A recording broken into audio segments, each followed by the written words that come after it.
What's up, Kansas City? I'm your host, Glenn Brian Frizzell, coming to you today from the Lincoln Economic Building, new home of Cascade Media Group, right here in the 18th and Vine Jazz District area, Kansas City, Missouri.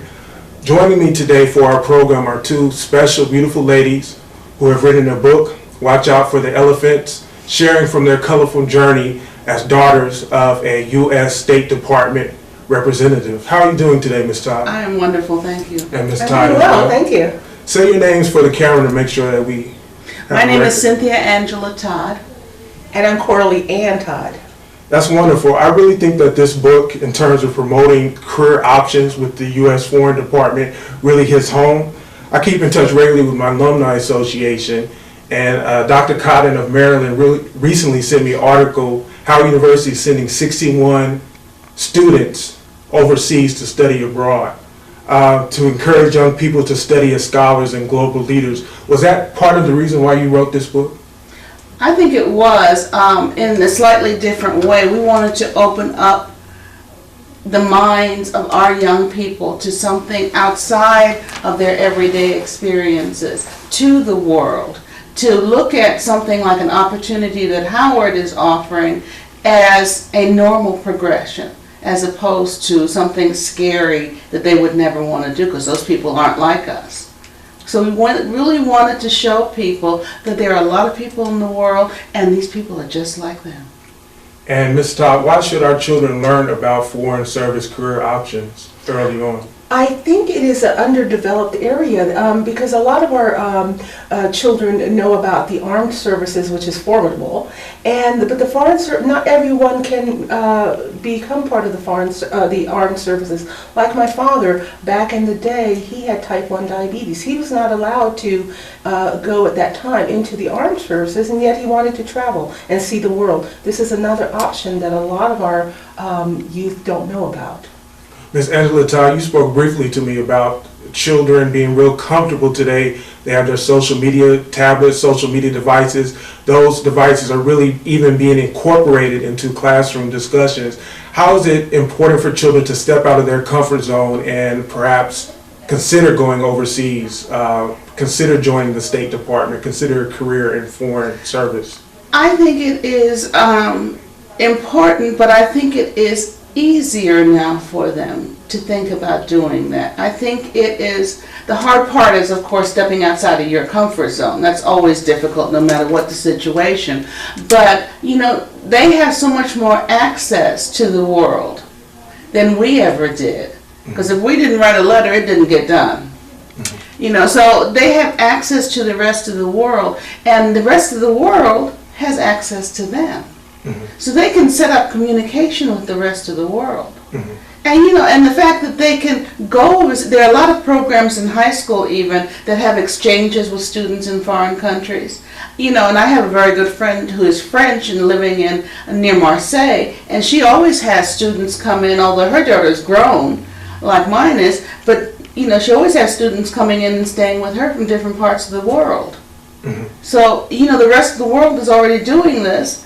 We need to get on the bandwagon. Now, you just mentioned that you were born in Israel. Were you also born in a foreign country? I was born in Egypt. Egypt and Israel. Wow, that is just outstanding. Your father's career, I haven't read the book yet, but I understand it's a very colorful journey. He was sent, instead of Liberia, to Egypt. Can you talk a little bit, either one of you, about your father's journey? Well, when he first And let's say his name, Mr. James Richard Todd. Mr. James Richard Todd. When he was first approached, he was working in Washington, D.C. at the War Department? Department of Defense as a security. Okay. And they were trying to recruit blacks at that point, or as they called them, Negroes at that point, to come into the Foreign Service. The 10 who were recruited before him were all sent to Liberia because they figured, the people sending them figured it would be easiest, you should shuffle them off to some other black people and there would be no fuss, no muss. U.S. colony. Right. There would be no fuss, no muss, and that would work out fine.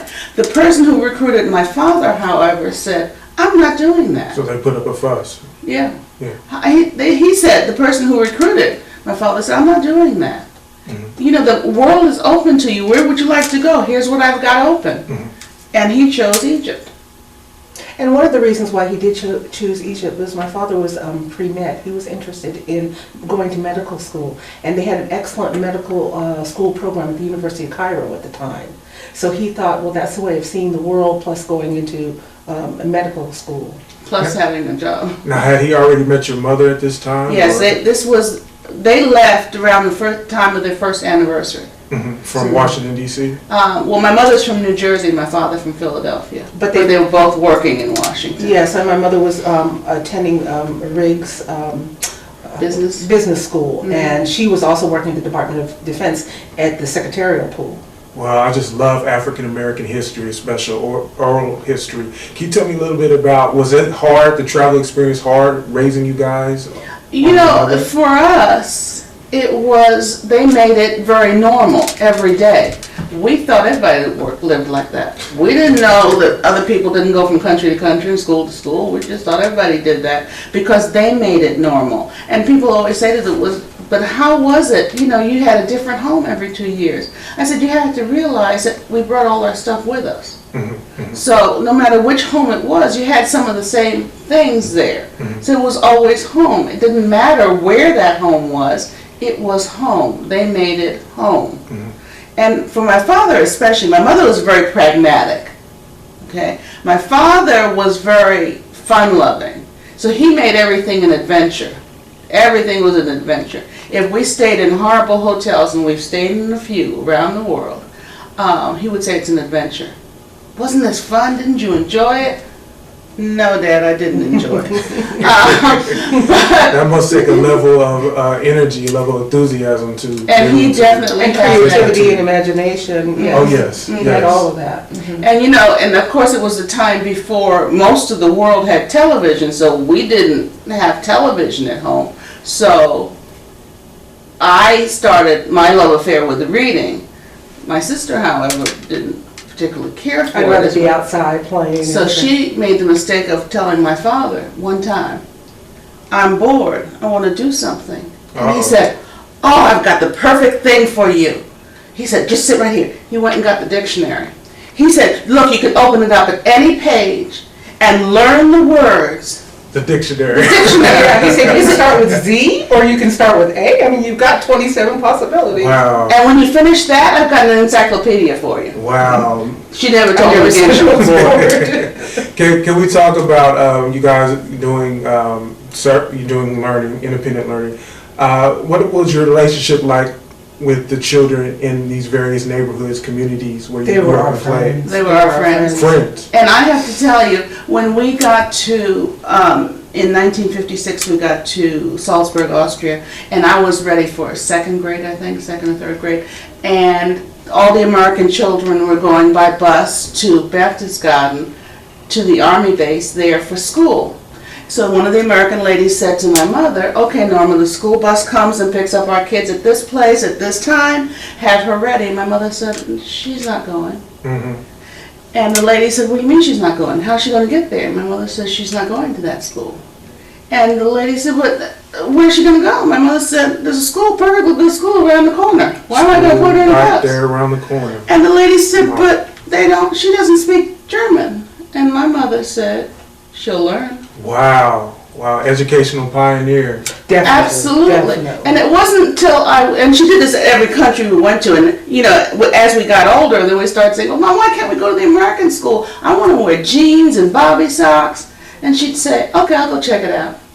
She'd go check it out, come back and say, she really did say this, no, you can't go there, they chew gum. Wow. And, you know, at that point in history, you didn't argue with your mother. Wow. How is You that? didn't argue with your mother. How is that translated to the way you guys you have your own families? How is that translated to the way you raise your kids? No, I don't have any. I have two. And I think it translated in that there is nothing that you can't do. There is no, and that was what the issue was for my mother. Of course you'll learn. And as I go around the country and I speak with young children, and I've done a lot of school groups, and I speak with young children, and they're just in awe that I did this. And I said, let me tell you something. I am no smarter than you are. I said, but if you want to play with somebody other than your baby sister, you'll learn the language. We made friends all over. And it wasn't until I was writing the book that it hit me as to why my mother did that. She didn't just do that because they chew gum, although my mother hated gum chewing. But that's not really what she did it. She did it to shield us from prejudice, because she knew full well that the prejudice wouldn't come from the people of the country. It would come from the other Americans. And she knew if we were in school every day, that it would be miserable. We'd be home crying every day. She knew that. So she found another way. But she never said, and that's what I give her the most credit for, she never said, this is why I'm doing it. Never. It was never a negative. So the negative wasn't planted in us. So, and in our home, college was never an option. It wasn't if you're going to college. You were going to college. Where are you going? Pick one. Yes. And I recently asked my oldest daughter, I said, both of my children have master's degrees now, but I asked the oldest one, I said, did you ever believe that you had an option in going to college? And she just laughed. She said, no, no. The whole family was, oh yeah, you're going to college, where are you going? It drilled into you from birth. Well, because my parents went to college, and my uncles went to college, and my aunts went to college. They all went to college. Now, they didn't all graduate, because back in the day, it was, not as easy to graduate, but they all had college. They all did. Now, talk a little bit about why I write the book here, Watch Out for Elephants. This is some beautiful artwork on the cover here. And that artwork was done by our relatives. And even, when you're asking for a picture of an elephant, you can't just go online and get a stock picture of an elephant, because, there are royalties and everything like that. But my cousin happened to have just returned from a trip to Johannesburg, South Africa. And she said, well, I have pictures of elephants, and that's what that is about. And also in the cover, if you'll notice, there are it's a letter written through the sky. My father used to write letters home, those form letters home, every year, informing our family, just keeping them up on what we were doing. And we've incorporated that as part of the book. There was no need to rewrite history. So we just incorporated his letters that he wrote. At the time, if he was seeing, for instance, a cremation on the island of Bali, he was giving a blow-by-blow description of that cremation. So we just put it right in the book. And you probably still have those letters today. Yes, we do. We did. That's amazing. That's an amazing way to chronicle that. Now, when I was talking to you, Miss Angela Todd, you told me a little bit about the advice your father gave you when you wanted to write this book. He said, don't focus on the negative. That was his wish. He said, do not focus on the negative that I might have gone through in my job. And there was some, because let's face it, we were talking about 1945. He said, that's not what this should be about. This should be about the adventures and the fun you had and the education you got, and we want to share that with other people. And a big reason why you wrote this book is you want to encourage you to have these options, to look at these options as realities when they are exploring career options, when they're exploring post-high school opportunities. And to open up their world. Yes. Open up their world. Because a lot of what our youth learn is through the news, the latest, thing that happens in the Middle East. Well, not all the Middle East is in the middle of war. I mean, there are plenty of Middle Eastern countries that are beautiful right now and peaceful. So there are places around the world that are not always in chaos. Again, you were born in Israel. How many countries have you been to? I don't know how many. We lived in at least 14 or 15. Because we got to a certain age where we split up. My sister went to high school in a different country that my parents were living in and I was living in. And at one point we were all living in different countries, Sounds like a real exciting journey. How are you ladies promoting your book currently? We are on the brink of launching a huge fundraising initiative, because we want to take the book and a website to the next level, and make it interactive and create those links between children here and children in other countries. And we have connections in other countries where we can do that. We're looking at translating it into other countries. We have it, half of the book has already been translated in Italian. Awesome. And we're looking to translate it into French and German and Arabic and Hebrew and, Spanish, of course, and just so many different things. We need to know about these things. Now, in the preface here is something entitled Letter from the Authors, and they are two dolls, and they kind of serve as avatars throughout the book. Yes, what they do is they indicate who is telling the story at that point. See? One doll for you and one doll Yes. for each sister. Right. The one with the glasses is her. And this little clip art Those are was pretty. developed by Our friend, our cousin Gail, who did all the artwork, but she developed the clip art too that we will eventually develop into dolls. Well, do you have any final words? I'll give you ladies each about 30 seconds to our viewers. You know, I guess as a final word, we are just so happy to have done this book. We are happy to have created something that we hope will be lasting, that we hope will open up the eyes of our young people to the world around us. That, you know, let's start with Kansas City. Open up your eyes, Kansas City, and look at the world. It is a beautiful place to be. It's not a scary place to be. You know, and because somebody speaks another language, that's not scary. That's an opportunity to learn something else. Thank you, Ms. Todd.